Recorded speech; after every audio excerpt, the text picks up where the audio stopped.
ఏపీలో వర్షాలు విపత్తుల కారణంగా జరిగిన రహదారి విధ్వంసాన్ని తెలియజేస్తూ ఆంధ్రజ్యోతి వెలువరించిన వార్తా కథనంపై ప్రభుత్వం స్పందించింది. ముఖ్యమంత్రి చంద్రబాబు, ఆర్&బి మంత్రి బీసీ జనార్దన్ రెడ్డి, ఆ శాఖ ప్రత్యేక ప్రధాన కార్యదర్శి ఎన్టీ కృష్ణబాబుతో ఫోన్లో మాట్లాడారు. ప్రాథమిక నివేదిక తెప్పించుకున్న చంద్రబాబు ఆ తర్వాత టెలికాన్ఫరెన్స్ నిర్వహించారు. ఏపీ రోడ్లపై గుంట కనిపించవద్దని డిసెంబర్ నాటికి పూర్తి చేయాలని సీఎం ఆదేశించారు. ఆర్&బి మంత్రి, స్పెషల్ సిఎస్ ఇంజనీరింగ్ చీఫ్లు, చీఫ్ ఇంజనీర్లు, ఇతర అధికారులతో దీనిపై సమీక్షించారు. రాష్ట్రంలో వర్షాలు, మెంథా తుఫాను చేసిన విధ్వంసం వల్ల 31,000 కిలోమీటర్ల మేర రహదారులు దెబ్బతిన్నాయని, ఇందులో జిల్లా, రాష్ట్ర ప్రధాన రహదారులున్నాయని అధికారులు వివరించారు.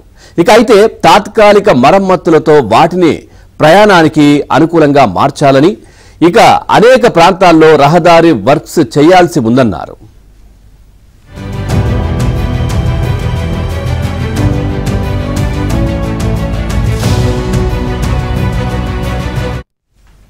ఏపీలో రహదారుల తాజా పరిస్థితి, కొత్తగా ప్రతిపాదించిన ప్రాజెక్టులు, అమలవుతున్న వాటి పురోగతిపై ఈ నెల 26వ తేదీన ముఖ్యమంత్రి చంద్రబాబు సమీక్ష నిర్వహించనున్నారు.